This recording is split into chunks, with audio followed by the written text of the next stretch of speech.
Y'all, welcome back to Kentucky Fried Wargaming, where two guys who aren't qualified to talk about anything decide to talk about a game with hard math and chance. I'm Joe. And I'm John. And John, I just want to say at the top, I did that intro without looking at a note where I expressly wrote it down. We've been doing this for like over a year, man. You would think it's locked in there, but every time we go to hit record, my brain goes, what if you forget it? Is your brain also a strainer and thoughts are water? Yeah, nothing stays in there. Nothing at all stays in there. I haven't had a thought since 1998. Yeah, nothing. Everything's dead behind his eyes, to be honest. Yeah, although it turns out it's because I'm not sleeping. So, you know, plot twist. Yeah, that's a fun bit. So my brain's mush, but it held together enough to start the podcast. Hey, mashed potatoes are still potatoes. It counts. I'll take it. On this episode of Kentucky Fried Wargaming, we're going to try to get ourselves together enough to fulfill the promise we made a couple of weeks back to y'all. And that was that we were going to follow our own hobby inspirations, and we were going to spend the next 2 episodes of the podcast, this being the second, talking about factions that just caught our eye lately. Nothing, sort of hot and spicy or really controversial in the community. Just talking about some stuff we think is cool that we had a good time reading through and playing. And this episode is going to be the second faction. After last time we covered Custodes, the Golden Guardians of the Emperor. This episode we're going to get a little more dirty. We're talking about a cult. Yes, a little more cult-like. Because John can't help himself and will never play against type. And he got grabbed by the Custodes. Not the Custodes, Genestealer Cults. I mean, I'm gonna get grabbed by the Custodes if you know what I mean, because I'm playing little bastards. The Custodes do grab on a 2+. Rerolling ones. They got those grippy hands. The Custodes got the gorilla grip. They do. They crush you.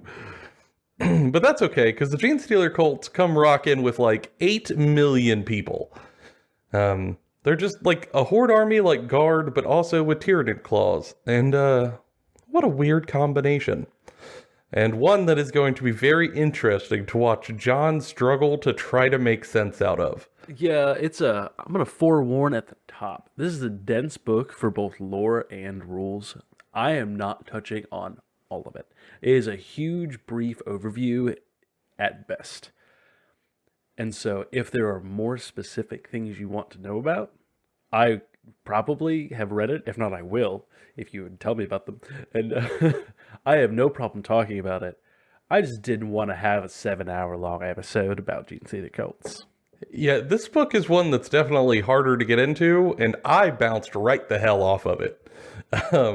I tried to read the single crossfire rule, and my eyes crossed, and I quit. I couldn't do it. Crossfire! Yeah, you could not make me under threat of death.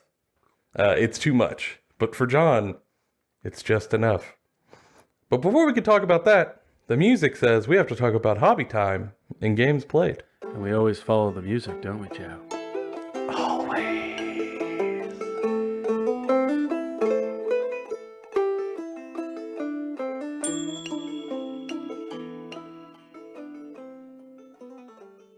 Well, John, the music is played, so we can talk about hobby time and games played. So, John, what hobbies have you played or games? Well, I haven't played any games the last couple weeks. Life's been very busy. Everyone that I would be like normally playing games with are also very busy. There's just a lot going on. But hobby-wise, I have gotten a significant amount of Genestealer Cult printed, built, converted, primed. I've been doing a lot of that. There's a lot there to work through. And like I've been working on basing schemes. I've been working on a lot of Beasts of Chaos for Joe HammerCon. A lot. That's coming up in 2 weeks. Yes, I found some from good time proxies. of recording. I've been doing a shitload of painting for Beastmen. The new update came out for Beastmen, and it's amazing.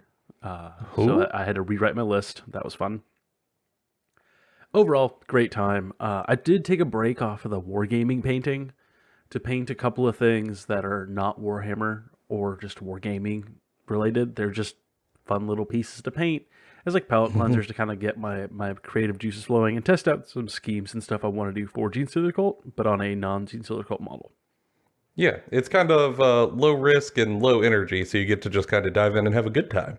Yeah, and with the world out there, I often sometimes feel the daunting task of painting an army is a lot, whereas like painting this one thing that I'm trying to just do whatever on is very relaxing. And I often fall into doing that. So I'm still doing some sort of hobby without like going, oh, I gotta slug through these 40 neophytes or these 30 pure strain Genestealers or these 3 Goliath trucks. Not that I don't love these models, it's that it's a different flavor sometimes. And well, Total Warhammer 3 came out, and then I found out I liked Elden Ring, so I've also played a lot of video game. Oh no! Yeah, the Elden Ring happened. I did not expect the Elden Ring to happen, but it grabbed me. That old jewelry, man. That old jewelry got me good. I did not think I would be playing this stupid Dark Soul. Like, all right, I played that there Sekiro, and that Sekiro was cool, but like I was a firm believer that like Dark Souls 1 and 2 sucked. And like Dark Souls 3 was okay, I guess. But okay, this game has a samurai in it, so you can automatically like it more than the rest of them, because really we know you're just a weeb on a tractor. But God, yes. I want that faction. Give me that faction. Samurais on tractor, please, God. They're called the Mantis Warriors. Yes. I did. I tried to play a prisoner, so I'd be like, yeah, I'm a dexterity sales, like spell sword. And I did that for just like 10 levels before I realized that sucks. So I was bored. I started over a samurai. I had way more fun. Yeah, that game's good, y'all. That game's real good. Although, much like with John, it does feel a little asinine to be having fun playing it while, world events unfold over there in Ukraine. It's a little weird. Shout out to our Ukraine listeners. I know I was just going to say, like, John and I, we didn't talk about that, but a quick aside, because it would be a damn shame for us not to. We've, been shocked by our analytics of some of the places in the world where we have people who listen to the show, and I'm not even sure how y'all found it. But if any of y'all out there are in Ukraine right now, man, that's absolute garbage what Putin's doing to you. And you got our support entirely. Please stay safe. We're backing you. We hope you win. And, we'll try to give you a little bit of solace and goofy time while you're in the middle of an absolute hellhole of a situation. It ain't much, but if we can give you, an hour and a half to have a little bit of fun, we're happy to do so. And hopefully keep doing so once you're out of this and on the other side. Yeah, I wanted to give that one a moment to breathe. But as we promised, back to the funnies, I guess. Haha, dick joke. Laugh, laugh. Talk about cooks. Talk about cooks. So what have you been doing, Joe? Yeah. Well, other than like watching the news a little obsessively, I have been trying to prep for Joe HammerCon largely since it's, as I mentioned earlier, we are 2 weeks out as we are recording this. So, the deadline's getting closer. So, for about the past month, I have been working on Caradron Overlords, and I am now in the final sprint of the home stretch. I got all of the army done, and as of last episode, I think between now and then, I got all the army done except for the frigate and the ironclad. And the frigate is about 90% done. I need to paint some green on the bombs and then wash it. And the frigate will be complete, and that'll just leave the big boat. But I just found out yesterday my big boat will not get shipped here in time by Games Workshop. Which really kind of puts a damper on my plans, John. Yeah, and it's not like a super cheap piece, so like just buying a second one is not really feasible. No, it's not. From a different like supplier. And on top of that, like it just kind of sucks. It does. And like I looked for proxies to 3D print. Yeah, there ain't any of them out there. Which puts me in a tight spot. I do have one friend who plays Caradron Overlords who I can maybe borrow an Ironclad from, but it won't be painted. And I will at least be able to play, but man, it is going to absolutely take the wind out of my sails. If I work so hard to get everything painted in time for Joe HammerCon, and I put my order in really early, and I still end up with my huge centerpiece, the main portion of my army, unpainted. I'd be fine, Joe. I'll just shoot it off the table first. Or, like, fight it off the table. I'll just throw Minotaurs at it until it comes down to the ground and beats to death. And you don't have to look at the Great Plastic anymore. That'd be awfully nice and then of you'll you. only have a painted army.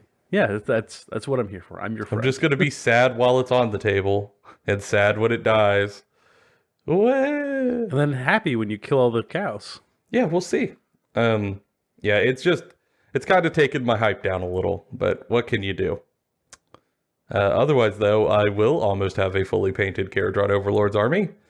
I'll have 1,500 points painted, which is not as cool, but is still an accomplishment, I guess. Yeah, and there's nothing to say that we can't play with fully painted forces later. Yeah, I guess. But once I set a goal, I really like to hit them goals. I'm like a dog. I know, you're a goal-driven, like, Labrador Retriever. I just want to work at it, man. Like, I just want to hit the thing. And I was gonna hit the thing. Like, I was gonna slam dunk this frigate this weekend, and despite the family emergency stuff, and then have 2 weeks to paint the Ironclad. Like, my schedule worked out great. Just, I did not account on Games Workshop logistic issues. But, given where the world is, like, it makes sense. Just unfortunate. I mean, it can make sense, but also suck shit. So Yeah, it can be both. It can be both. So I'm just going to try to find a stand-in from somebody, and at least then I can play for the weekend. And hopefully that's enough. Other than that, been kind of looking at the Tau, because once Joe HammerCon's over, I don't know, I want to paint a little bit of 40k stuff, or maybe that they're Infinity, which is getting me more and more interested. Listen to like a 45-minute podcast on the cultural origins of Haq Islam and whether it's good or if it's just like odd Orientalist crap. Turns out overwhelmingly good. So I might do a little research there, but I'm seeing the end of this Joe HammerCon sprint, and I'm kind of starting to look towards whatever my next project will be. You know what I mean? Yeah, I know what you mean. I'm staring down the barrel of multiple projects, some of which are GW, some of them are not GW. Really churning along. I think that I'm putting a hold on any more AOS armies. I think the Beasts of Chaos and the Skaven and the Cruel Boys eventually will be enough. I think that will definitely be enough. I think the Cruel Boys are actually probably going to get shelved for a while. Mm-hmm. Just the more I look at the book, the more I go, man, there's really only 2 ways to play those dudes. And I would rather just play Beastmen and Skaven for a while. Mm-hmm. I think you'll have more fun with those other two. They're more my flavor. And then on the 40k side, like, I have a ton of different stuff. Really just kind of waiting for World Eaters, a Guard update, and I'm going to play Genestealer Cult until one of those 2 things happen. Mm-hmm. I mean, it's bound to happen eventually. Yeah, and then later I can use the Guard to, like, run a narrative campaign of, like, it starts as Guard forces and gets perpetually more and more, like, mutated into, like, Genestealer Cult. So, I think it'd be a fun narrative to play. Filthy Xenos. I say as I'm looking forward to painting Tau robot suits. I'm a terrible hypocrite. Yeah, but that's different kind of Xenos. We'll get into that. There'll be an episode on the Tau. Don't you worry. But for now, John, I think it is probably time to break into the good stuff of what the hell stole my jeans. Oh, that's a terrible joke. Hope you feel proud of yourself. I do!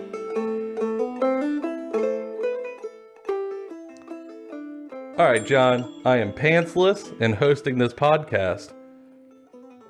Just like last time. We're going to break this thing down into a couple of sections, so that everybody can try to follow along with our explanations. We explained it in the last episode, but if you missed it, briefly, we'd like to take these and break them into little sections, because we know that everybody's not equally interested in all bits. So first, and the one that we like the most, we're going to talk about the lore of the faction.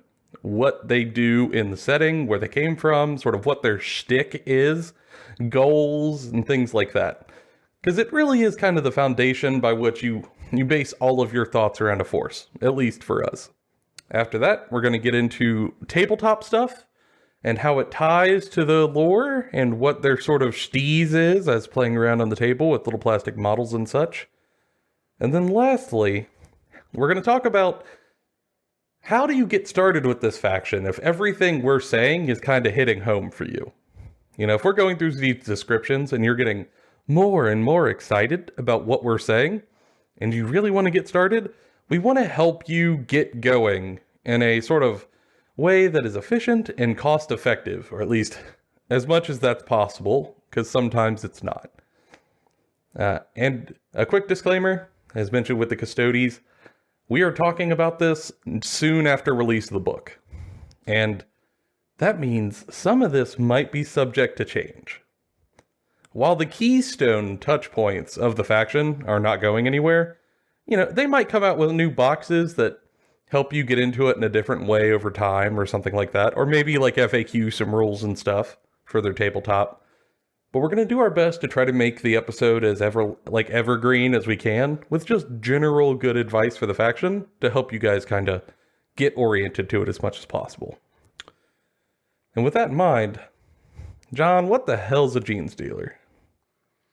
Well, you see, they walk into this Walmart and they take all of the Wranglers. I knew it. Every single one of them. Boot cut, straight fit, all Skinny? over. Yeah. Have you ever seen them make skinny Wranglers? No, but I'm picturing it now. It's amazing. Like, I'm picturing like that cheap blue denim that looks like an overripe blueberry, but also with like fake stress around it and tight as fuck. Well, you know what else And is work tight as boots. fuck? God, work boots.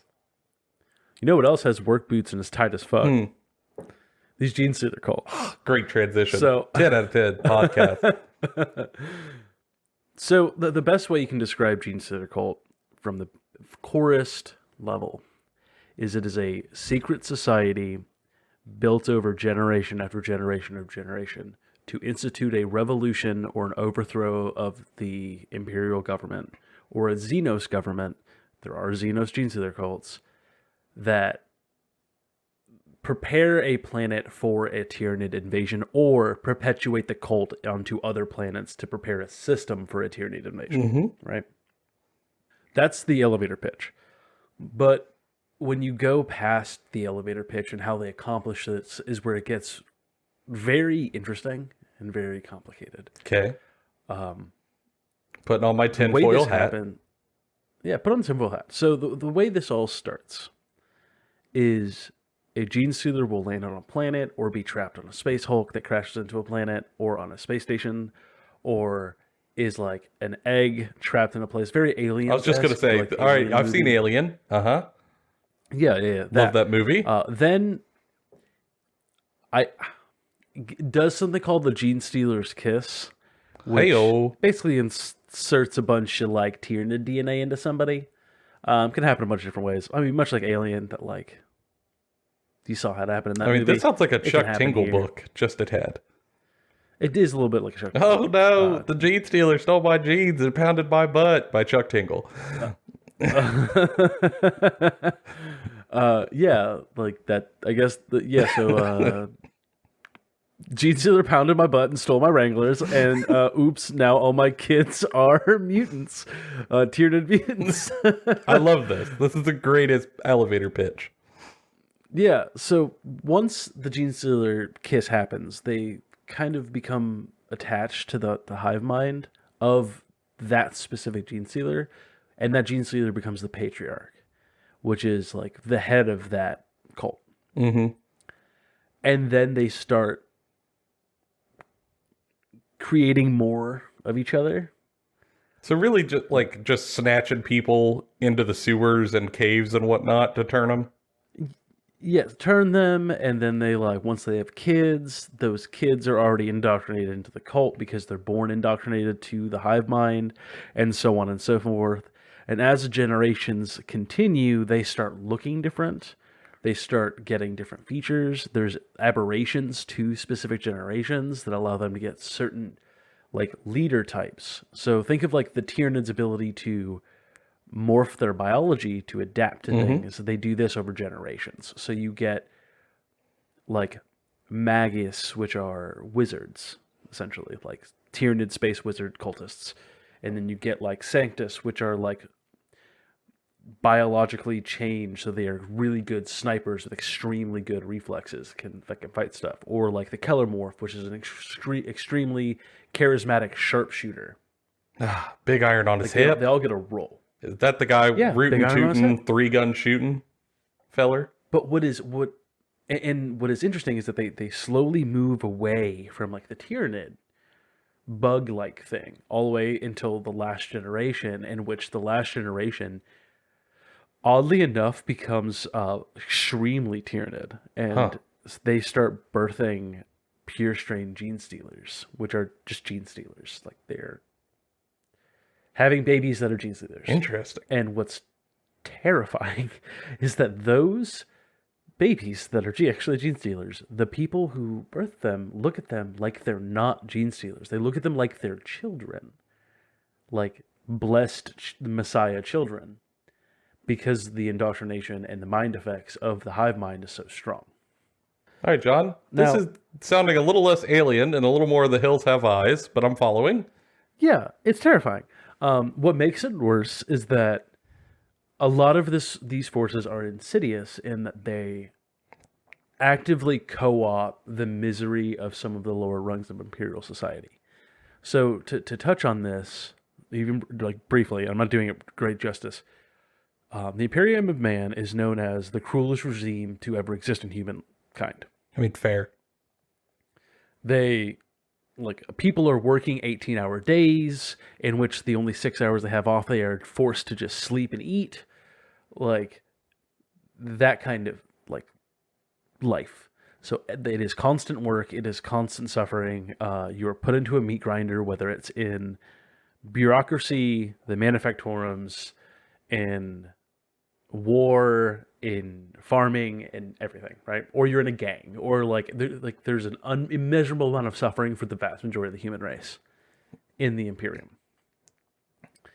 And so what the Genestealer Cult does is it will take some of these people, not just kidnapping them and bringing them in, but convincing them to join this group, because if you join us, we can overthrow the Imperium, and we'll institute a nicer, better government, and we'll do this and do that. And for a lot of them, they believe it. And then the cult takes on that identity. But the patriarch behind the scenes is manipulating these people's good intention to get the Tyranids there. And once the invasion has fully happened, and they think that they're fighting alongside these Tyranids, and they're taking down the Empire, and they're like, we are killing these turbo space fascists, and we're going to take the fight to them. We're going to build a better future for ourselves. As the Tyranid hive fleets then start harvesting the planet, they are cut off immediately from the hive mind before they're harvested, and the realization of everything they've done and how all of it's fake and none of it was real all comes crashing to them at once, and they die. Damn. Yeah, it's eaten dark. by your own extremely star dark. god. They got Cthulhu cultist. Yeah. And so it's pretty dark. It's very Lovecraftian in nature. Yeah. And I mean, it's a cult that is formed in the shadows of society, trying to summon this great being from another realm that will tear down the order and prop up a new one. But in the end, the order doesn't really involve you puny human. Yeah, and there's all sorts of different sub-factions that approach this in a different way with different ideologies, which I think is great. And there's a huge metaphor to be said here that the Genestealer Cult are like so desperate. Like the people who join these cults are so desperate for any sort of change. They are willing to burn down everything they know for a day of freedom. Which is pretty thought-provoking. Like, it's pretty great. Yeah. The subfaction I'm the most the biggest fan of is called the Rusted Claw, right? And I can't talk about all of the sub-factions here, but I'm going to talk about the Rusted Claw for a second. Because though they don't have a ton of lore out there, I think they're fun. I think they're great. So what the Rusted Claw are, in 2 words, are nomadic nihilists, right? Whereas the rest of Genestealer cults are, commonly found in hive cities and like underground, within these big complexes or these sewer systems. The Rusted Claw are found scattered all over mining planets or agri-worlds or just these feudal worlds. They're just all over the place. And the Rusted Claw is perpetuated itself across systems in, the Eastern Ultra Segmentum? Mm-hmm. The Ultima Right? They Segmentum? perpetuate themselves. Yeah, they've perpetuated themselves past their normal bounds, like even into like the guard of these cities, like the PDF, stuff like that. And their origins are that of miners that uncovered a Genestealer while trying to mine. And they were like, the miners already were planning a like revolt against the nobles that were taking all of the wealth from them and giving them nothing in return, like giving them scraps. Like people were starving to death while working because they didn't have enough food to eat while working. And they just whole hog hopped onto this ideology and went, yes, we're down. And the fascinating part about them is that they know that none of it matters. Like they know they're going to die at the end. They're incredibly nihilistic. They are not materialistic. They are very utilitarian. Everything is a means to an end. All of it. Huh. But they still do it. Like they still just want to tear all of it down because to them it is better to watch this hate machine fueled by blood break, even if it's for something that just destroys everything. Because to them it is so much worse to let it continue happening than to just do nothing and let the suffering continue with no end.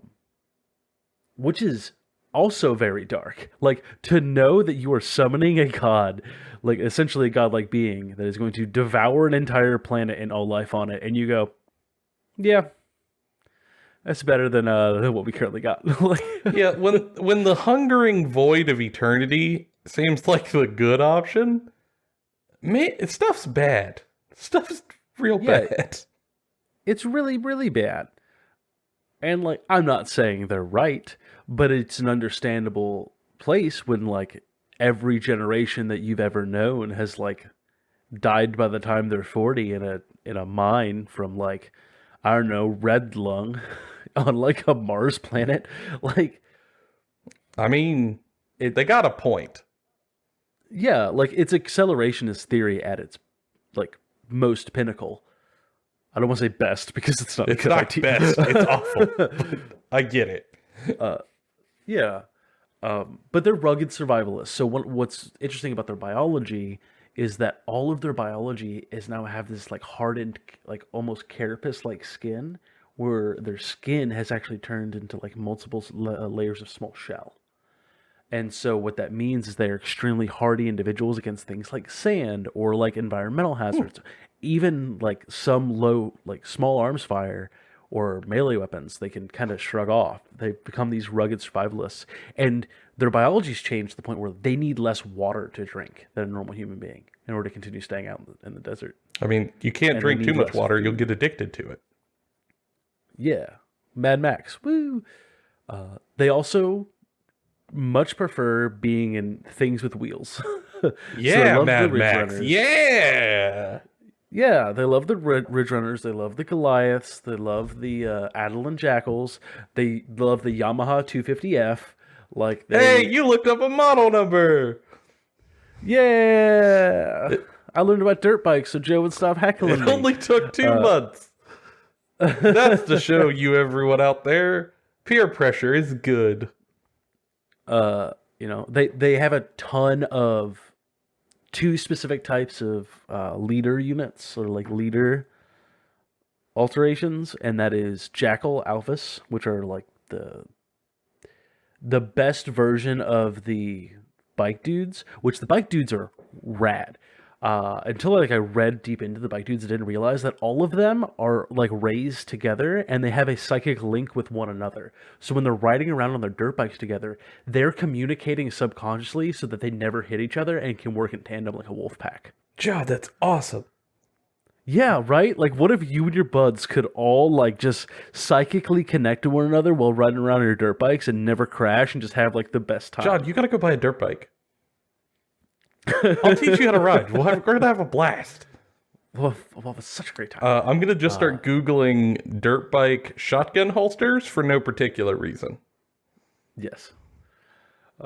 And the Jackal Alphas is a like solitary version of that. There is one that goes out on solo missions of reconnaissance and like target acquisition and target elimination because they're impeccably good snipers. And it's very cool. Like they're very good. And then on the other side, you have the Keller Morph, which is Billy the Nid, Yeah. big iron on his hip, cowboy hat, red bandana, carries around three they are named Liberator Auto Stubs, which are just big fucking revolvers. Rootin' Like, they're just tootin', big three fucking- gun shooting. Yeah, they got 3 arms, they got 3 guns, they shoot a bunch of guns, pew pew pew out in the sky. It's great. They are revolutionaries that are actively trying to like kill and assassinate enemy politicians, things like that. Actually, in Adrian Travoski's book Day of Ascension, which is kind of a new book, there's a Keller Morph in that. Like you get to see that in the narrative of the book, which is great. Huge fan. God, that's cool. Yeah, I love that model. It's probably my favorite model. Oh, I don't know though. Their trucks are also gorgeous. Like, they're not Toyota Tacomas, but man, they look like, you know, little Tacomas or Hiluxes. Just so cool. Well, I'll be honest. There's this little subgroup within Genestealer Cult that's just like dirt bikes, 4-wheelers, trucks, and like yeehaw. Like that all together is where I went. Yeah, I want to play this faction. Like you can get like a 3-armed like little dude with like rad sunglasses that has the power drill. And he's just like Abaddon comes walking up to some dude with a DeWalt power drill, and he just goes, yeah, and like drills a hole in his chest. Does not give two shits. He's got a Milwaukee with at least half battery. He's ready to die. Yeah, that's the other thing about the Force is that they don't like you can use like guard, right? And they've infiltrated the guard and PDF, but they mostly just kind of use tools that they've modified as weapons.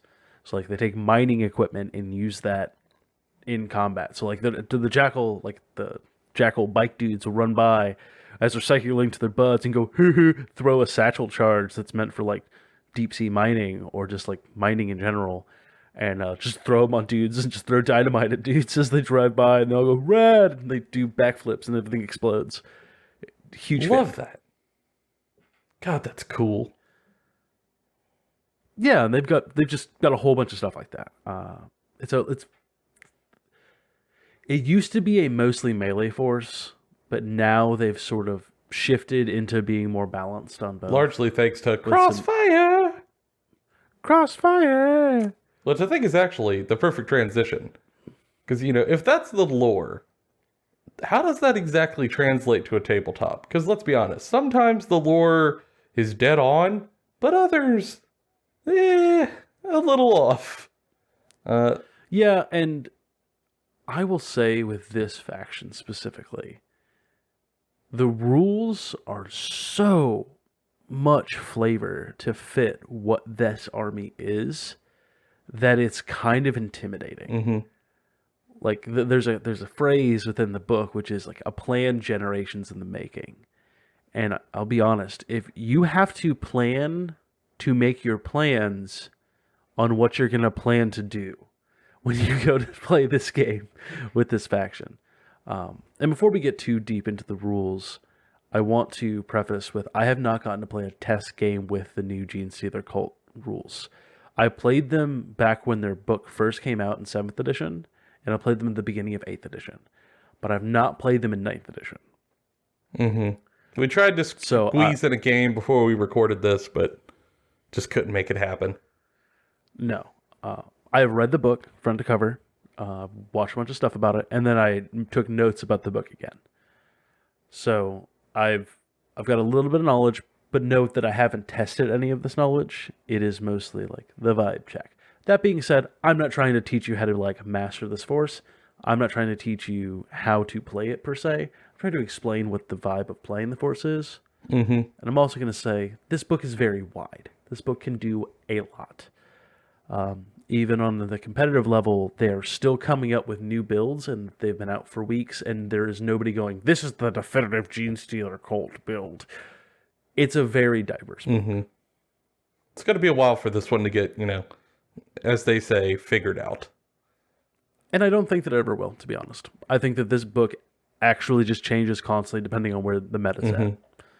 More so than any other book, because everyone does to a degree. Yeah, I mean, that's the nice thing about it being a toolbox faction with a whole bunch of options sitting on the bench, that they can kind of pull different stuff off as needed. And the internal balance of the book is so good, from what I can see at least, that you can kind of take whatever unit you want. To a degree. Mm-hmm. But we'll get started. So the first thing to note is that these are big brain. Like, this is a big brain faction. Eat your Wheaties before playing them. Make sure you're like alert. Don't play this when you're tired. This is not the faction to break out and play at 2 a.m. with your butts. Oh, not unless you want to lose and get all your rules wrong. Yeah. Maybe if you've been playing this faction as your primary faction for months, you could pull it off, but it's there's a lot to remember, right? So preface that at the very beginning of this. It certainly is worth mentioning, because I know, some people want giant brain books, other people do not. Because they're exhausting to play. So just, they can walk in with the knowledge. Yeah. Unless you're me, because if a faction is too simple to play, I often just kind of start zoning out and then I can't focus. But like the more complicated and moving parts there are, the more I'm engaged with it. It's weird.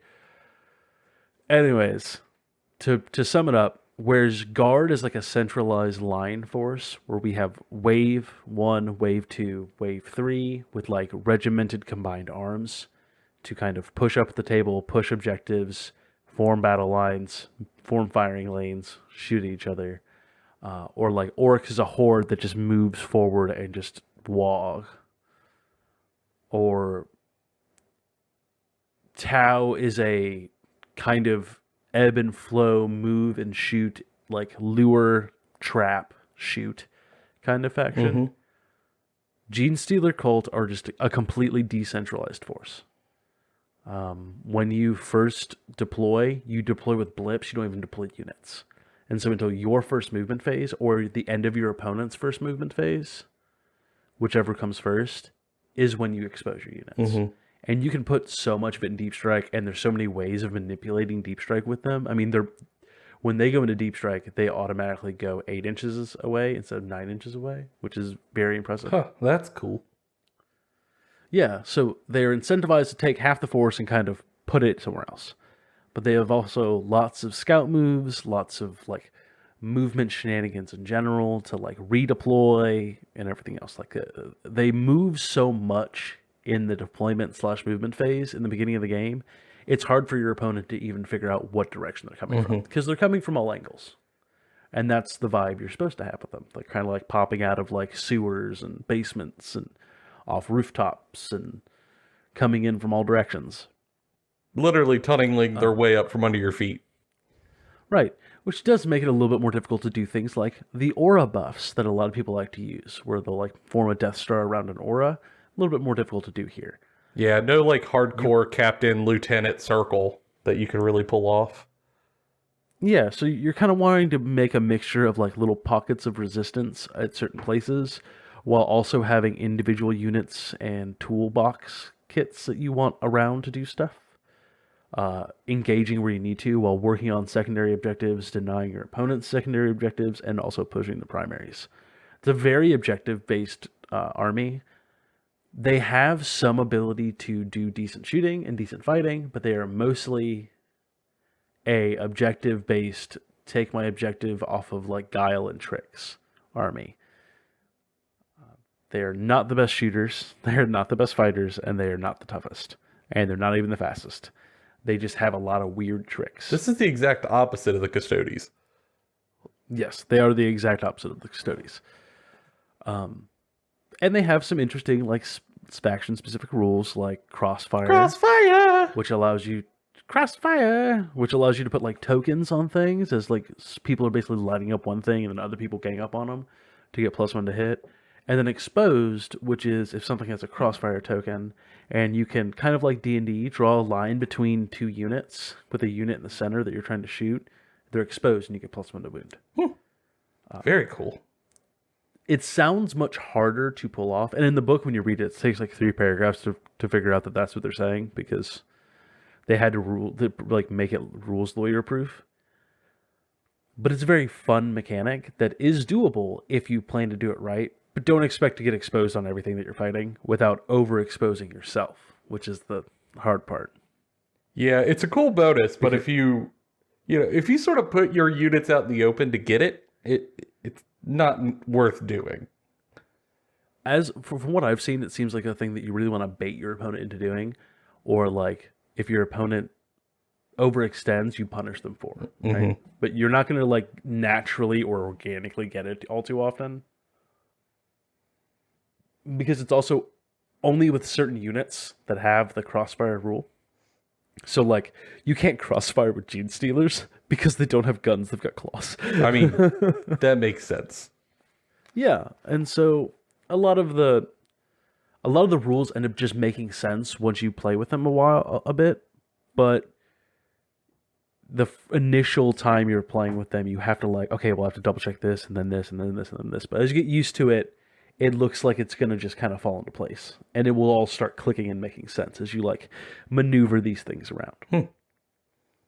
I mean, it sounds kind of like what the lore lines up as, this decentralized faction that really only has a patriarch to guide them, and everybody else is sort of like a sleeper cell just waiting to be activated to cause chaos. Yes. That's 100% what the vibe is. Now, I am also going to say that this faction is very hard because you have to plan ahead of time and know what your opponents can do and what they're capable of to really make a good plan. Mm-hmm. And if your opponent recognizes what your plan is, they can counter it pretty easily most of the time. And so you need to kind of like plan that they're going to plan, and then you're going to plan for that kind of thing, which is difficult for some players. For some players, that's too tinfoil hatty. But there are some out there who are thinking of the poisoned cup clip from Princess Bride. Yes, this is for you. Yes. Regardless of what kind of player you are, I think everyone's going to lose a lot of their games when they first start this. Like, I haven't fully started investing into this faction play-wise. I'm expecting to lose like my first 10 games. And then I'll be lucky if by my 11th game I'm like eking out a win. Yeah, because you just don't have the incredible durability that other factions can sometimes get to claw their way back from a big oopsie, for a sort of softer term. But yeah, I feel like some armies are really good at like, oh man, I made a big mistake, but that's okay. My stuff will survive one turn of shooting, and then I'm back to my plan.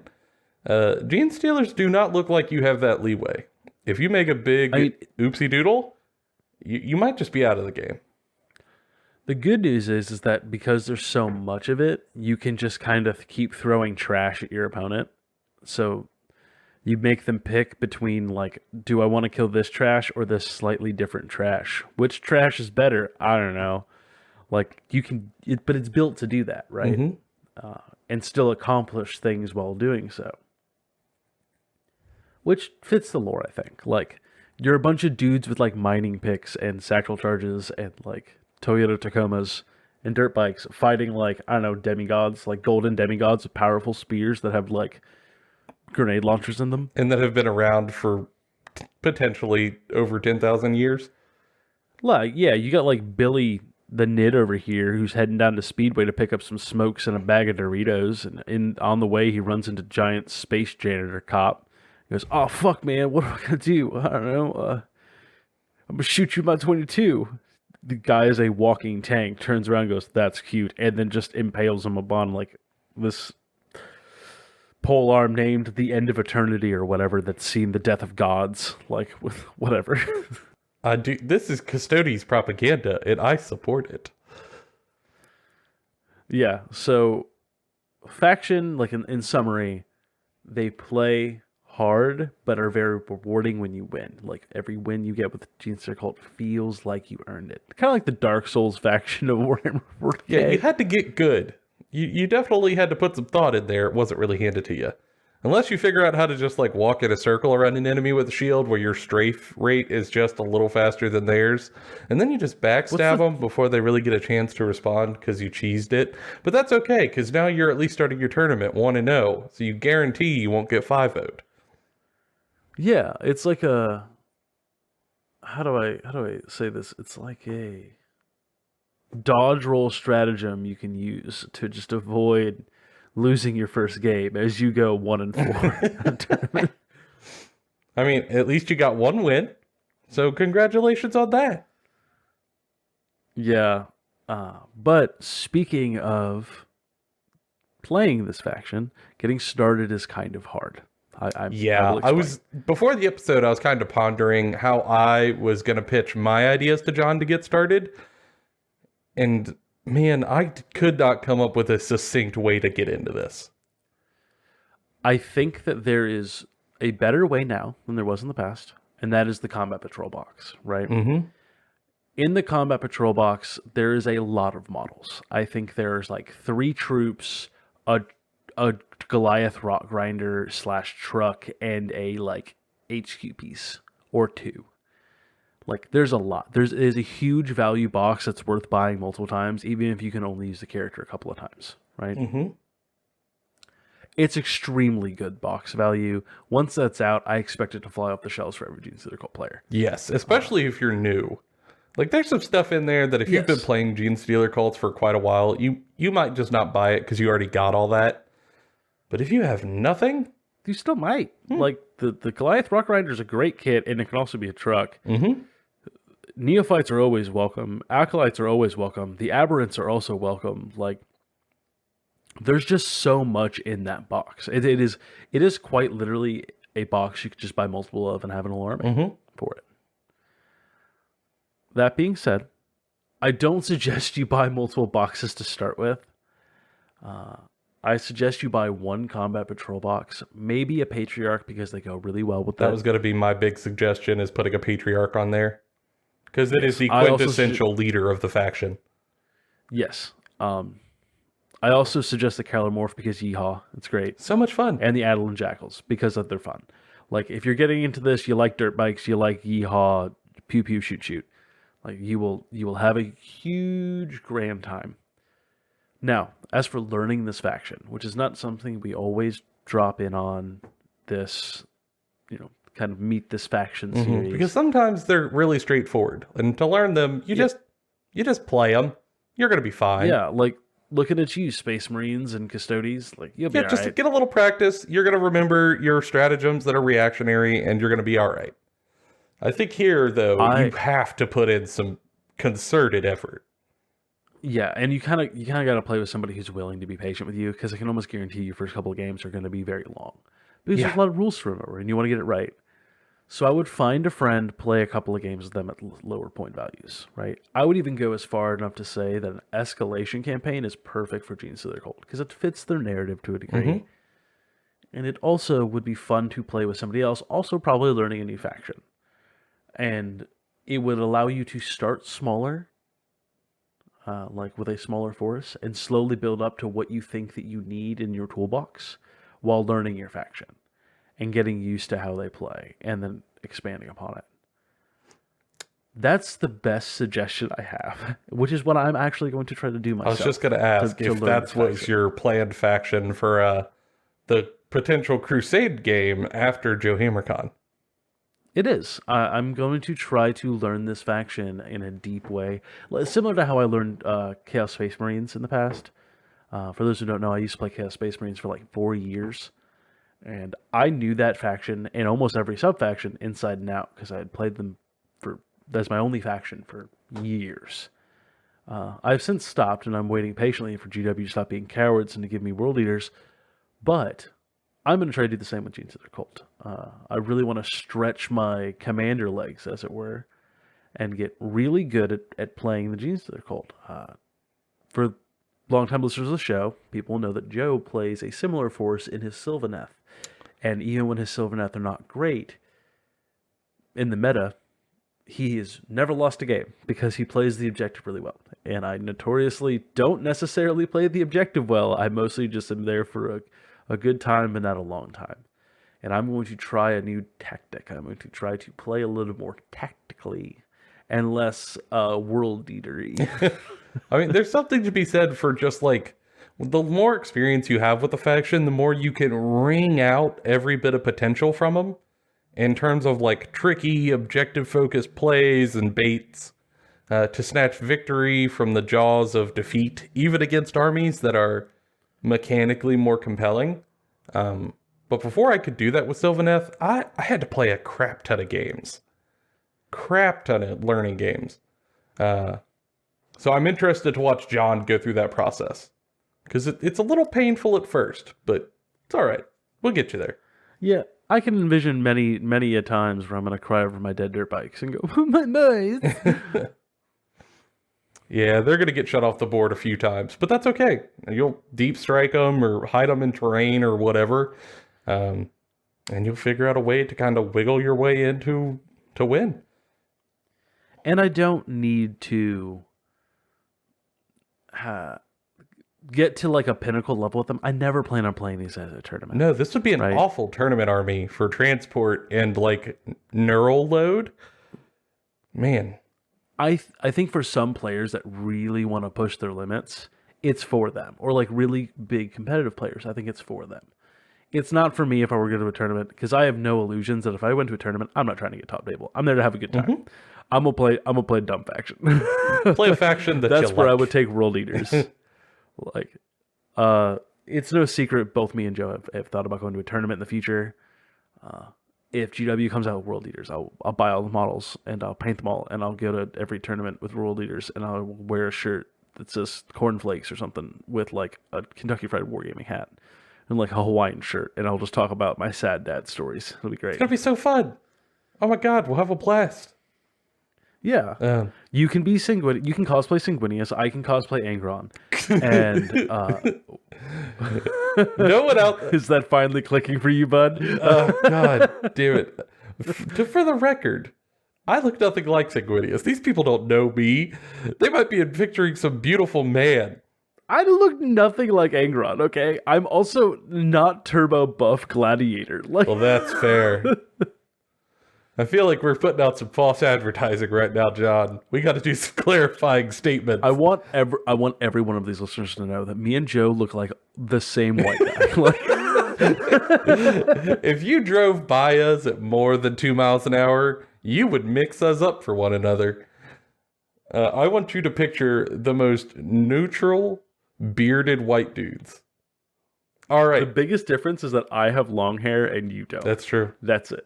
That's true. Whatever y'all just pictured is exactly what we look like. Don't you worry. No questions needed. But yeah, sure. I could try to put on a Sanguinius cosplay. It'll go terribly. Yeah, it'll be fantastic. I don't even play Blood Angels, John. My favorite Primarch is Vulcan now. Yeah, but you can't cosplay Vulcan because that'd be fucking weird. Oh, John, I will not fall into that trap. No. Nody, sir. No, we'll just get you to play Raven Guard, and you'll cosplay as your true space dad. I was listening to the lore from the Amber King on their Primarch, Corvus Corax. Yes. God, if I was 13, that would be my faction till the end. Yeah, fucking do it. If I listened to that whole thing and I went, I bet Joe fucking loves this. Yeah, if I was just a tad younger, oh my god, yes, I would eat that up. I would play it till tad younger. If this would have gotten you like 2 fucking years ago, bud, you'd already be painting that fucking black and white. Yeah, luckily I had to wait till just after college to start playing, because of the incredible price. But if they would have got me like second year of college or earlier, oh, buddy. Yeah, I'd have been listening to Avenged Sevenfold nonstop and painting Commander Shrike while flipping my hair because we had the same haircut. Amazing. What a time. Fantastic. 10 out of 10. Although, don't ever change. I say I wouldn't do it now, although I'm currently in the middle of a long-term scheme to befriend all the crows in my neighborhood, so maybe I am Corvus Corax. Yeah, maybe you'll make a kill team of it. Who knows? Or a small force. Maybe fun. But John, I'm going to take it by all of our faffing about that we have said all that we have to say of importance for the Genestealer Cults, because there's so much more I could talk about. If we dig in deeper, though, it just, like, you end up so far in the weeds, you lose everybody. Yeah, and I don't want y'all to go, man, I wish these two fucking idiot dudes would shut the fuck up about Genestealer Cult. I want you guys to enjoy the faction. That being said, if you enjoyed this and would like more of this about other Genestealer Cult stuff or other factions, you can let us know on the different social medias, on Twitter, on Instagram. Yeah, we always love feedback, and we've heard from a few people that recently that they really like the lore bits, and they just want us to talk about lore, and that's something we can do. Just tell us what lore you want us to talk about or what factions, and well, odds are I've probably already obsessed over it, but I'd be happy to put it down to a digital format. I'll do a 3-part series about the Badab War. I don't give a fuck. I'll talk about the Siege of Rex. I love that shit. It'd be a great time. But we don't know really what to dive in on unless y'all help us, so we'd appreciate it. Yeah, I'll do research. I'll read a book. John, we read all the time. Yeah, I know. It's fun. Yeah. And if you really, I'll compare the Crimea War to the Badab War. I don't give a fuck. John, no. And if you really want to be a champion, feel free to share this podcast with your friends. You know, if one of them's thinking about getting into Genestealer Cults, it might be a thing to help them get on in there. And we'd be happy for y'all to share the show. It always goes an extra mile. And we'll be over here getting ready for Joe HammerCon 2 Electric Boogaloo, because that's going to come up in 2 weeks. So don't y'all worry. There will probably be a follow-up episode about how it went, where we implement some of the changes we recommended from the first event into this one, so we could do a little follow-up to try to find even more changes and let y'all know how it was to host a second wargaming event with more people. Hell, we might even, I don't know, take pictures, post them on the social medias. You might see our faces more than like the once or twice I've posted it. It'll be great. It might happen. By God, we might have a face reveal. I've heard those are big. Face reveal. Big time face reveal. But for now, that's been all of our opinions. Bonafide and Kentucky Fried. We'll see y'all on the next episode.